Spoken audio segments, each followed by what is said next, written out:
നമസ്കാരം. എൻ്റെ ബൈറ്റ് ചില ചാനലുകളിൽ വന്നതിനെ തുടർന്ന് കുറേ കമൻസ് വന്നു. അതിൻ്റെ ഒരു ക്ലാരിഫിക്കേഷനാണ്.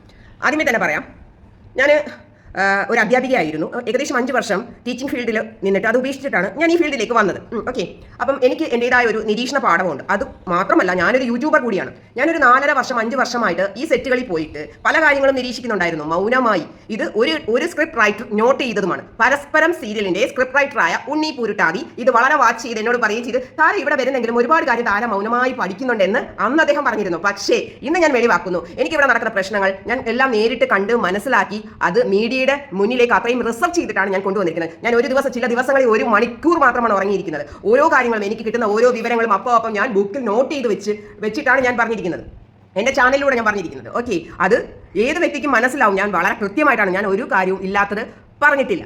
എന്ന് വെച്ചാൽ എൻ്റെ അമ്മ പറഞ്ഞിട്ടുണ്ട്, ഇത് നിന്റെ ഒരു നിയമ പോരാട്ടമാണ്, നീ ഇതിന് വേണ്ടിയിട്ട് കുറേ പേരുടെ കണ്ണീര് അത് വെളിയിൽ കൊണ്ടുവരണം, അനുഭവിക്കുന്ന പ്രശ്നങ്ങൾ എന്ന് വെച്ചിട്ട് ഞാൻ സീരിയൽ ഫീൽഡിനെ ഒരിക്കലും അടച്ചാക്ഷേപിച്ച് പറയില്ല. ഇതിനകത്ത് ചില പുഴുക്കുത്തുകളുണ്ട്. ആ പുഴുക്കുത്തുകളെ ഞാൻ വെളിയിലേക്ക് കൊണ്ടുവരും എന്നാണ് ഞാൻ പറഞ്ഞിരിക്കുന്നത്.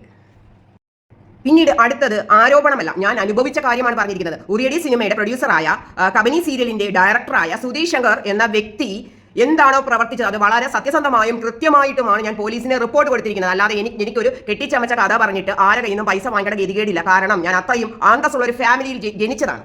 അതെല്ലാവർക്കും അറിയാം. 40ഓളം ടീച്ചേഴ്സുള്ള വളരെ സത്യസന്ധമായി നല്ല അന്തസ്സുള്ള തറവാട്ടിൽ ജനിച്ചതാണ്. അപ്പം എനിക്ക് ഇവിടെ വന്നിട്ട് മീഡിയയിൽ വന്നിട്ട് ഒരു കള്ളം പറഞ്ഞിട്ട് ഒന്നും നേടേണ്ട ആവശ്യമില്ല. ഞാൻ പറയുന്നത് അത്രയും മൂർച്ചയേറിയ വാക്കുകളാണ്. എൻ്റെ കുറേ പേരുടെ രോദനമാണ് ഞാൻ പുറത്തേക്ക് കൊണ്ടുവരുന്നത്. അത് എന്നെ അറിയാവുന്നവർക്ക് വളരെ വ്യക്തമായി അറിയാം.